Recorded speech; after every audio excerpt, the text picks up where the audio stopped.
பிரியமானவர்களே, இயேசு கிறிஸ்து உங்களை அதிகமாய் நேசிக்கிறார். அதனால தான் தினமும் உங்களோட பேசுகிறார். எப்படி சந்தோஷமா இருக்கிறீங்களா? ஒரே போராட்டமாக இருக்குதா? உலக வாழ்க்கைனாலே போராட்டம் தான். ஆனால் பயப்படாதங்க, ஆண்டவர் கூட இருக்கிறார்ல.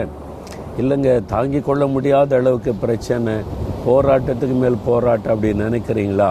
இல்லை, நீங்கள் தெளிவாக அறிந்து கொள்ள வேண்டிய ஒரு காரியம் 1 யோவான் 4:4 சொல்லுகிறது, உலகத்தில் இருக்கிற சாத்தானை காட்டிலும் உங்களில் இருக்கிறவர் பெரியவர், நமக்குள் இருக்கிற இயேசு பெரியவர்.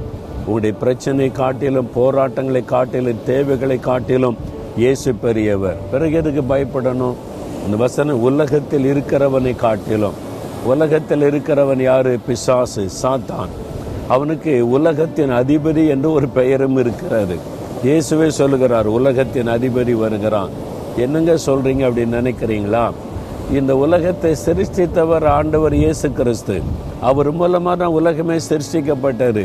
பிறகு எப்படி சாத்தான் உலகத்தின் அதிபதி ஆனான்?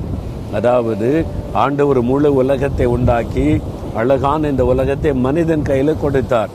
இது உனக்காக உண்டாக்கப்பட்ட உலகம், நீ எல்லாத்தையும் ஆண்டு அனுபவித்த மகிழ்ச்சியா இருக்கணும் அப்படின்னு மனுஷன் கையில கொடுத்தார். அன்றைக்கு வியாதி இல்லை, பிரச்சனை இல்லை, பயம் இல்லை, மரணம் இல்லை, நல்ல ஒரு வாழ்க்கையை தான் மனிதனுக்கு அமைத்து கொடுத்தார்.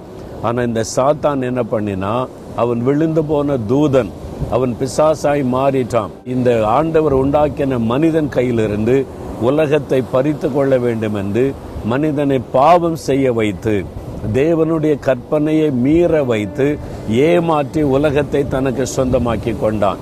அவன் திருடன். பாருங்க, மனிதன் கையிலிருந்து உலகத்தை திருடி கொண்டு அவன் நான் தான் இந்த உலகத்தின் அதிபதி, ஆட்சி செய்வேன் என்று கிரியை செய்கிறான். அப்படித்தான் அடுத்தவங்க சொத்தை அபகரித்து கொள்றாங்களே சிலர், ஏன் சொத்துன்னு சொல்லி. அதே மாதிரி தான் சாத்தான் மனிதன் கையில கொடுத்த இந்த உலகத்தை அபகரித்து கொண்டான். ஆனால் மனிதனுக்கு திரும்ப அந்த உலகத்தை கொடுக்கத்தான் தேவன் மனிதனாய் வந்து சிலுவையிலே மரித்து சாத்தானை ஜெயித்தார்.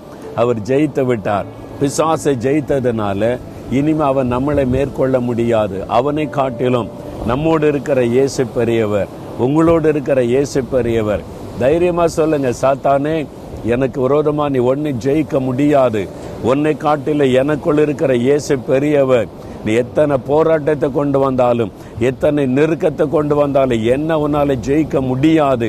நான் உன்னை ஜெயிப்பேன். என் கூட இருக்கிற இயேசு பெரியவர். தைரியமா சொல்லுங்க, இயேசுவே நீர் என்னோடு இருக்கிறீர், நீர் பெரியவர். இந்த சாத்தானுடைய வல்லமை ஒன்றுமே மேற்கொள்ளாதுன்னு சொல்லுங்க. இன்றைக்கு நீங்க ஜெயத்தை காண்பீங்க. எல்லா விரோதமா எழும்புகிற வல்லமைகள் எல்லாம் முடங்கி போகும். நீங்க ஜெயம் பெற்றவளாய் இருப்பீங்க. விசுவாசத்தோட சொல்லுங்க, என்னோடு இருக்கிற இயேசு பெரியவர். சாத்தானை காட்டிலும், மந்திரவாதத்தை காட்டிலும், பில்லி சூனியத்தை காட்டிலும், எல்லா போராட்டத்தை காட்டிலும் என்னோடு இருக்கிற இயேசு பெரியவர்.